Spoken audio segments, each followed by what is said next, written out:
Hello प्यारो बच्चों, आज हम लोग देखेंगे criteria for similarity of two triangles. ये हमारा क्राइटेरिया क्या क्या कर रहा है। ये दो ट्रायंगल अगर हमारा है तो दोनों ट्रायंगल के लिए हमको सिमिलर कैसे किन किन विधियों से किया जा सकता है। तो दो ट्रायंगल आपके पास है, एक ट्रायंगल ले लीजिए आप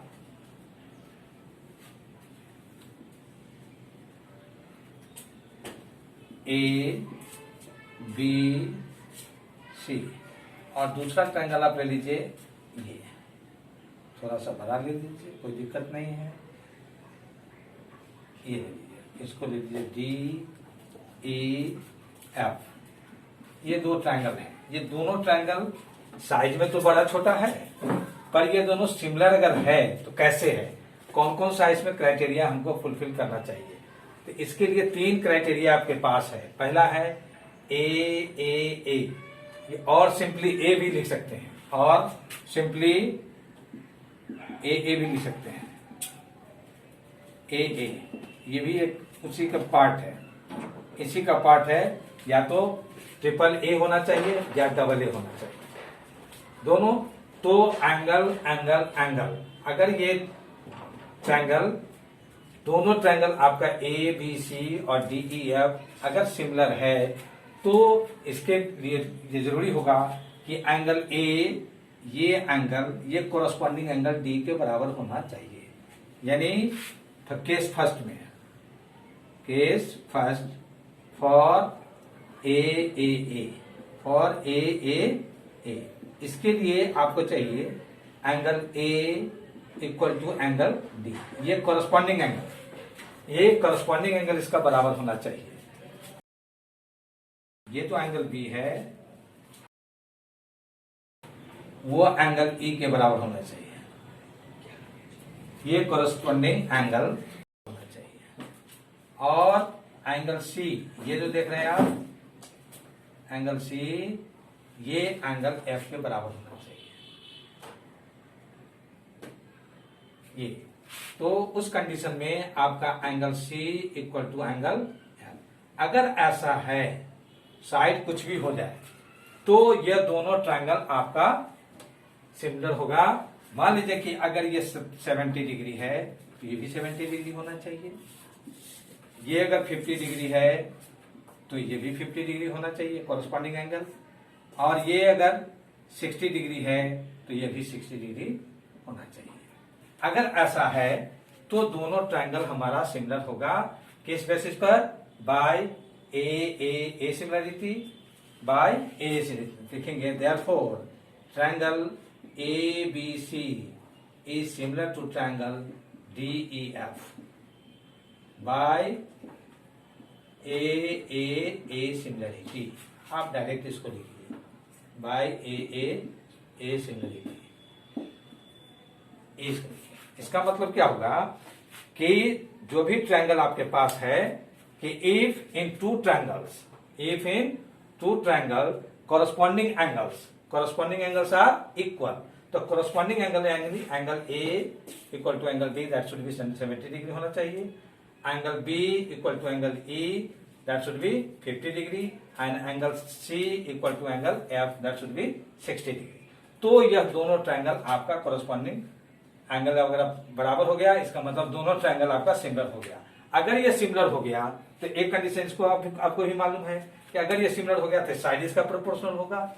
अगर ऐसा सिमिलर है तो आप उसको डायरेक्ट लिख सकते हैं, देन साइड्स आर प्रोपोर्शनल। ये कोरस्पॉन्डिंग साइड से जो होगा वो प्रोपोर्शनल होगा। अब ये कैसे होगा जरा देखिए। इसको लिखेंगे कि A B by D, that is equal to हो जाएगा B C by A F, and that is equal to हो जाएगा A C by D F. ये आपका आ जाएगा। जब ये सिमिलर हो गया तो आपका ये कंडीशन फुलफिल करेगा अपने आप। अगर ये फुलफिल अगर करता है तो ये भी फुलफिल करेगा, अगर ये फुलफिल करता है तो ये फुलफिल करेगा। मैंने एक दूसरे के रेसिप्रोकल मैंने कही, दोनों एक दूसरे के कोरस्पॉन्डिंग है, दोनों एक दूसरे का पूरक है, कंप्लीमेंट है। ठीक है, तो इस तरीके से हम पहला क्राइटेरिया पर आए, एंगल एंगल एंगल, यानी ये तीनों एंगल बराबर हो, कोरस्पॉन्डिंग एंगल अगर बराबर हो जाए तो दोनों ट्रायंगल आपका सिमिलर होगा। यानी if two triangles, if in two triangles their corresponding angles are equal, corresponding angles are equal, अगर कोरस्पॉन्डिंग एंगल इक्वल हो गया then the corresponding sides are in the same ratio that is proportional, ये आपका होगा। ठीक है, तो दोनों ट्रायंगल आपका सिमिलर हो गया। ये तो हो गया फर्स्ट क्राइटेरिया का है। अब आते हैं हम लोग सेकंड क्राइटेरिया में। सेकंड क्राइटेरिया कहता है साइड एंगल साइड। सेकंड जो पॉइंट है आपका SAS, साइड एंगल साइड। ये साइड एंगल साइड से भी आपका ट्रायंगल, दो ट्रायंगल होगा, वो क्या होगा आपका सिमिलर होगा। कैसे होगा जरा सा उसको देखिए। पहले ये दो ट्रायंगल आप ले लीजिए,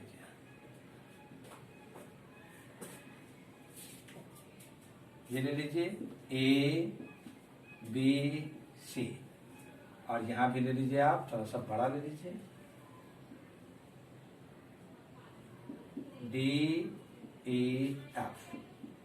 इसका स्टेटमेंट क्या कहता है जरा सा उसको भी जरा देखें। कहता है if one angle of first triangle, if one angle of first triangle is equal to the same, the corresponding angle of the second triangle, corresponding angle of the second triangle, and the sides including these angles, माने ये अगर angle आप ले रहे हैं तो इसका ये साइड इस साइड को correspond करे और ये साइड इस साइड को correspond करे, ये तो ये दोनों के बीच का जो एंगल होगा तो ये कहलाएगा साइड एंगल साइड।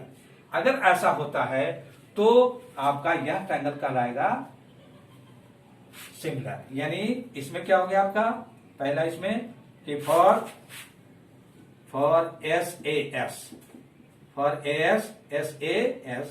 ये आपको क्या होगा, angle A equal to angle D, ये कोरस्पॉन्डिंग एंगल आपका सेम होना चाहिए।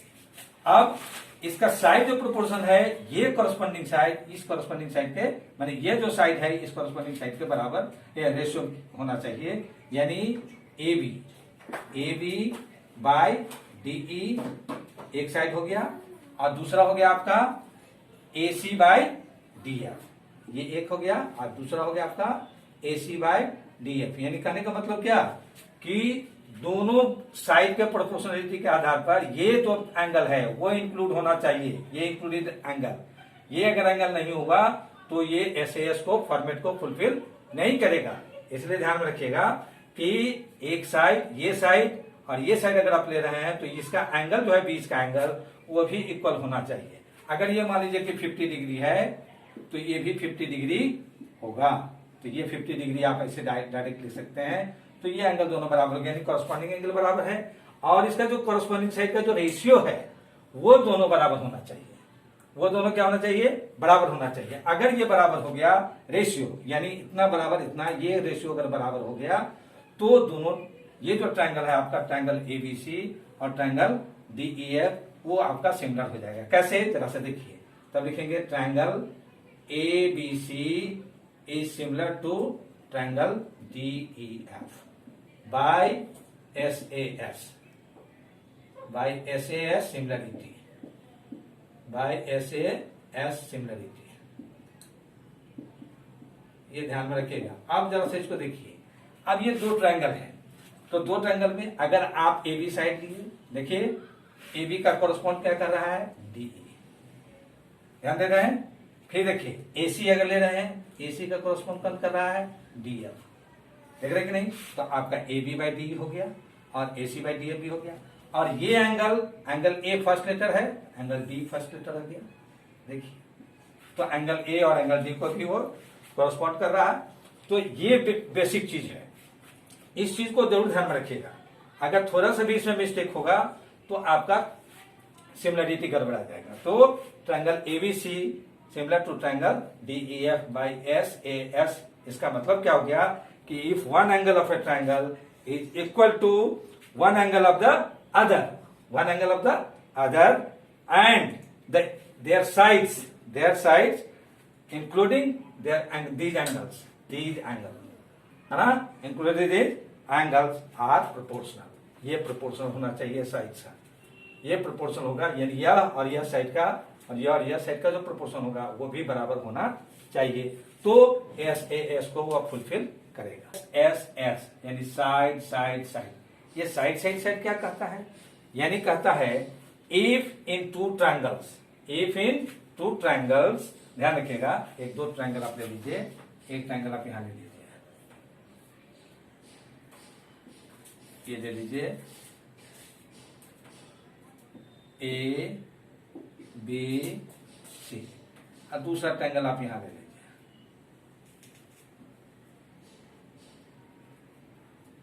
डी ई एफ, ये आप ले लीजिए। देखिए एक हो गया आपका ट्रायंगल एबीसी, दूसरा ट्रायंगल हो गया आपका डीईएफ। तो कह रहा है कि साइड साइड साइड में कि if in two triangles corresponding sides are proportional, their corresponding angles will be also equal। अगर ये corresponding sides इसका अगर proportional है तो इसका corresponding angle भी बराबर होगा, जो आपको हम पहले बता चुके हैं, दोनों एक दूसरे के पूरक है। कैसे, तो इसमें कह रहा है कि अगर ऐसा है तो फॉर एस एस एस और एस एस एस, इसके लिए आपको क्या करना पड़ेगा, देखना पड़ेगा कि कॉरस्पॉन्डिंग साइड्स यानी A P by DE, A B by DE equal to B C by E F, that is equal to A C by D F. अगर ऐसा है तो इसका जो कॉरस्पॉन्डिंग एंगल है, यह एंगल ए एंगल डी के कॉरस्पॉन्ड करेगा और एंगल बी एंगल सी ई को करस्पॉन्ड करेगा और एंगल सी, ये देख रहे हैं, ये एंगल सी ये करेगा एंगल एफ को, यानी ये भी करना जरूरी है। अगर यह साइड इसका प्रोपोर्शनल है, ये भी साइड का रेशियो, इस साइड का रेशियो, इस साइड का रेशियो जब अगर इक्वल है तो यह कॉरस्पॉन्डिंग एंगल्स भी उसके बराबर होने चाहिए। तो आप देखिए, तो कहता है therefore triangle ABC is similar to triangle DEF by SSS similarity, by SSS similarity। देखिए ये आपका सिमिलरिटी के आधार पर हो रहा है। आप जरा सा देखिए कि इस ट्रायंगल का एबीसी ये सीक्वेंस है, आप अगर ले लेते एसीबी तो फिर गलत हो जाता। आप ले लेते हैं यहाँ पर एक तरफ ले लीजिए एसीबी, आप तरफ ले लीजिए डीईएफ, तो फिर ये दोनों सिमिलर के रूप में काम नहीं करेगा। क्यों? कि उसका कॉरस्पॉन्डिंग साइड एक दूसरे को रेशियो के बराबर नहीं होगा, प्रोपोर्शन के बराबर नहीं हो पाएगा। कैसे? आप जरा से देखिए, हमने लिया ए बी, तो फर्स्ट टू लेटर, तो यहाँ पर सेकंड टू लेटर, ये फर्स्ट सेकंड ट्रायंगल में लीजिए दो लेटर, तो ए बी बाई डी, देखिए आपका फुलफिल कर रहा है। दूसरा लिए हम बी सी, तो B C second and last, यहाँ भी लिए सेकंड एंड लास्ट, तो देखिए बी सी बाई एफ। फिर लिए फर्स्ट एंड लास्ट, तो फर्स्ट एंड लास्ट, देखिए फर्स्ट एंड लास्ट लिए ए सी बाई डी। हाँ रखना है, आप सीक्वेंस को मत उलटिए, अगर उलट देंगे तो सारा क्राइटेरिया आपका गड़बड़ हो जाएगा और तब आपका सिमिलरिटी फुलफिल नहीं करेगा। अगर ऐसा है तो अगर ये साइड इसका प्रोपोर्शनल है तो इसका एंगल भी कॉरस्पॉन्ड करेगा, यानी angle A equal to angle D, angle B equal to angle E and angle C equal to angle F. ये आपका इस सिमिलरिटी के आधार पर आपको मिलेगा। और ये तीन क्राइटेरिया आपके पास है, तो तीनों क्राइटेरिया में से कोई भी एक क्राइटेरिया अगर फुलफिल करता है तो आपका दोनों ट्रायंगल सिमिलर हो जाएगा, इसमें कहीं कोई आपत्ति आपको नहीं मिलेगी। तो ध्यान रखिएगा कि ए ट्रिपल ए सिमिलरिटी और सिंपली ए सिमिलरिटी, अगर मान लीजिए कि दो ट्रिपल ए लेते हैं, दो एंगल अगर बराबर हो जाएगा तो तीसरा एंगल तो अपने आप बराबर हो जाएगा। जैसे मान लीजिए कि ये 50 डिग्री है और ये 70 डिग्री है, तो ये भी 50 डिग्री होगा और ये भी 70 डिग्री होगा, तो 70 और 50 कितना हो जाएगा 120, तो ये तो ऑटोमेटिकली 60 हो जाएगा। इसको तो मेजर करने की जरूरत ही नहीं पड़ेगी।